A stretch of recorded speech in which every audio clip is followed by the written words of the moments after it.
आता पाहूया आताच्या घडीच्या टॉप 9 मोठ्या बातम्या।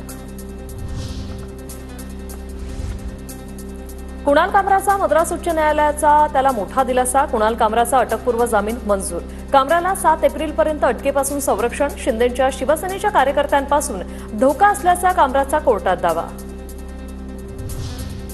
मद्रास उच्च न्यायालयाकडून कुणाल कामराला दिलासा, मात्र कामराला मुंबईत येऊन कोर्टाकडून रीतसर जामीन मिळवणं हे गरजेचं।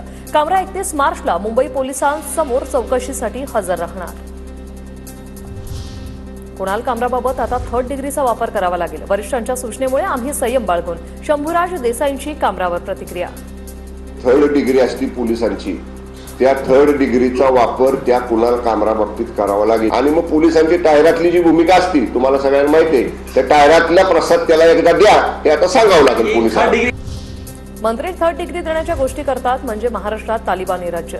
कामराला तालिबानींप्रमाणे शिक्षा देणार असाल तर गद्दारांनाही तशी शिक्षा देणार का? गद्दारांना 100 फटके आणि फाशीची शिक्षा दिली जाते। खासदार संजय राऊतांचं वक्तव्य। 3rd डिग्री द्यायच्या गोष्टी करत असतील एखादा मंत्री, याचा अर्थ या महाराष्ट्रात तालिबानी राज्य सुरू आहे। तुम्ही हिंदू राष्ट्र म्हणता पण इस्लामी राष्ट्राप्रमाणे तुम्ही शिक्षा देताय। ठाकरे ब्रँड संपला, फक्त बाळासाहेबांची शिवसेना जिवंत। बाळासाहेबांचे विचार पुढे घेऊन जाताना कुणी आडवं आलं तर त्यास आडवं करण्याची आमच्यात ताकद। संजय शिरसाट यांचं वक्तव्य। ठाकरे ब्रँड संपलेला आहे, बाळासाहेबांची शिवसेना जिवंत आहे, बाळासाहेबांचे विचार जिवंत आहेत। उभाटा तर कधीच संपलेला आहे। सुषमा अंधारे कुणाल कामरा विरोधातील हक्कभंग विधान परिषदेनं समितीकडे पाठवला। दोघांनाही खुलासा करण्याबाबत आजच नोटीस येण्याची शक्यता।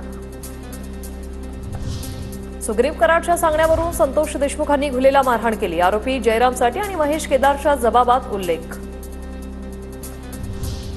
महाराष्ट्रातील तरुणीची बंगळुरूमध्ये पतीकडून हत्या, मृतदेह सुटकेसमध्ये टाकून पती महाराष्ट्रात। पोलिसांनी ताब्यात घेतल्यानंतर पतीने विषप्राशन केलं।